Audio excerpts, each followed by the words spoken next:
Hey folks, welcome to this episode of Road Hard Restorations. My name's Steve, we're working in my home garage, and on this episode I'm going to show you how to restore the hardware for your muscle car in one of these.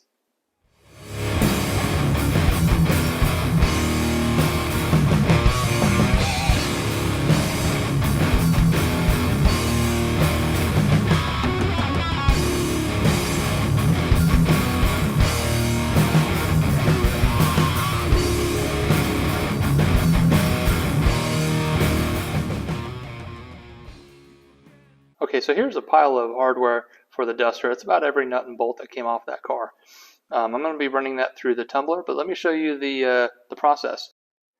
Okay, so this is the stuff you're going to need. You're going to need a vibratory tumbler, either from this one from Harbor Freight. You'll definitely want to get the larger one. That way you can do larger batches. And Eastwood sells one. There's a few other companies that make them as well. But everybody knows about Harbor Freight, so there you go. While you're there, you'll need to pick up some evap-o-rust. That is the magic elixir in this process.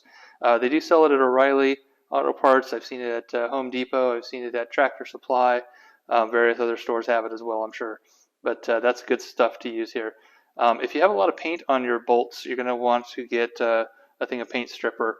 I don't put that in the tumbler. That I just put in a separate coffee can and just kind of swish them around. You're also going to need some simple green or purple power or some other kind of degreaser to clean the bolts. And then while you're at Harbor Freight, you're going to need two more things. You're going to need this tumbler media. This is a 5-pound, the green pyramids. You'll need two of these for the large tumbler. So they are reusable. I use them over and over again. And then you'll also need the walnut shell. That's going to be the final step. You're also going to need some sort of a strainer. I just got this salad bowl out of the dollar store and drilled a bunch of holes in it.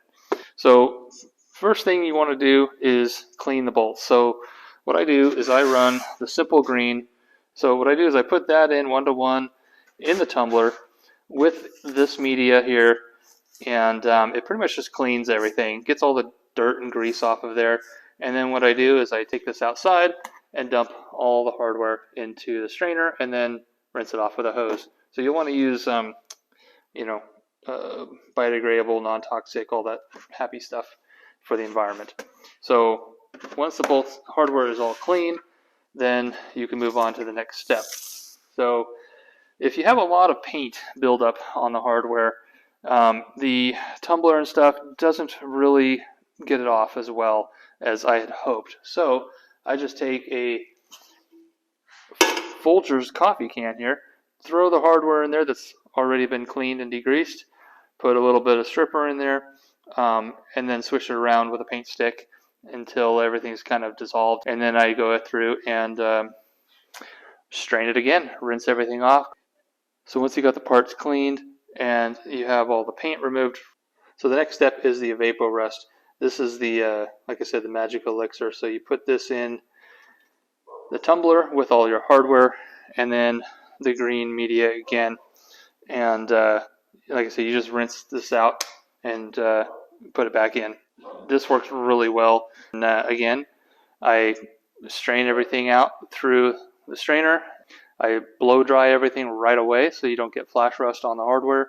So the final step is the walnut shell. So after you've cleaned and dried your tumbler media, you'll want to put the walnut shell in the tumbler, and that is what you'll run overnight. I have several pieces here that I've done on my last batch, and they come out really great. I mean, I'm super happy with them.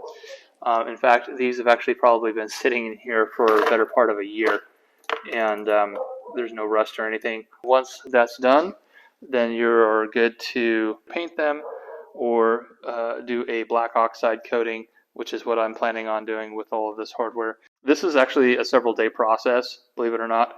But it's basically just kind of once you set it up, it just runs on its own. All right, let's check it in the morning. All right, this thing's been running for 24 hours. Let's check it out. So this is the Duster hardware with the degreaser, and wow, bolts are already coming out pretty nice. This is just the green media and the degreaser. So let's get this stuff rinsed out. Let's get this stuff rinsed off and see how she looks. Okay, so what I'm going to do is I'm going to use this bucket to catch all the slop. That fits perfectly in there. I'm just going to start dumping it all in there.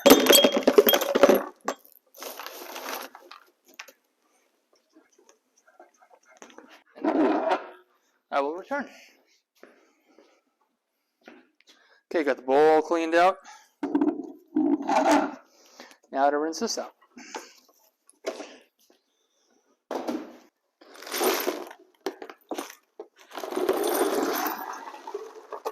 Just lay them out on a piece of cardboard.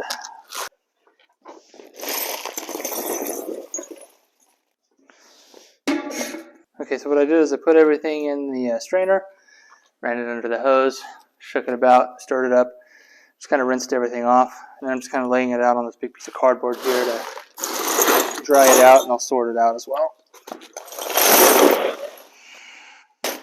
We got the hardware out of the first step, which is 2 cups of simple green, 2 cups of just tap water. I ran it for 24 hours in the large tumbler. You can see they're looking pretty good already.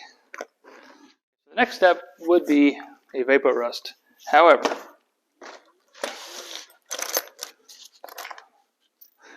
this hardware ain't rusty. The last batch I did was, and this stuff works amazing. But I think I'm going to skip it on this step, believe it or not. So the final step in the cleaning process is to run the hardware in the tumbler with the walnut shell media. I used about 4 cups of the walnut shell media in there, and then started the machine. All right, so I've been running this duster hardware in the tumbler for about 48 hours. Looks pretty good. Okay, got all the hardware for the duster, all polished, ready to go. And let's go ahead and put it in the first dip, which is the Caswell black oxide concentrate mixed 9-to-1 with distilled, or 1-to-9 with distilled water. Okay, so this is the Caswell black oxide kit. It comes with a concentrate, and also it's got 2 quarts of sealer. This stuff's supposed to have a shelf life, at least the this thing here, but apparently I thought it was only about a year old. But looking at the receipts, almost 3 years old, so I didn't realize I've been sitting on it that long. So hopefully this will work.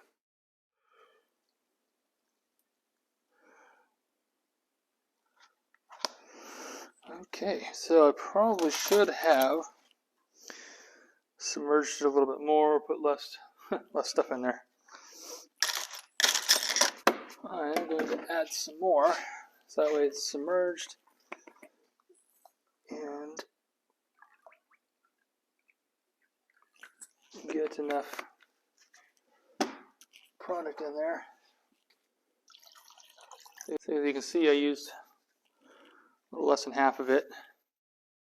Now for the rinse.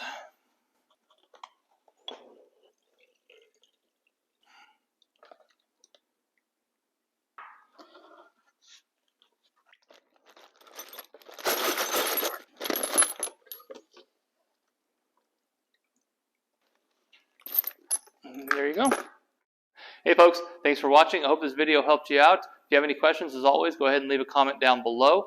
Be sure to hit that subscribe button and tell a friend, and we'll see you on the next one.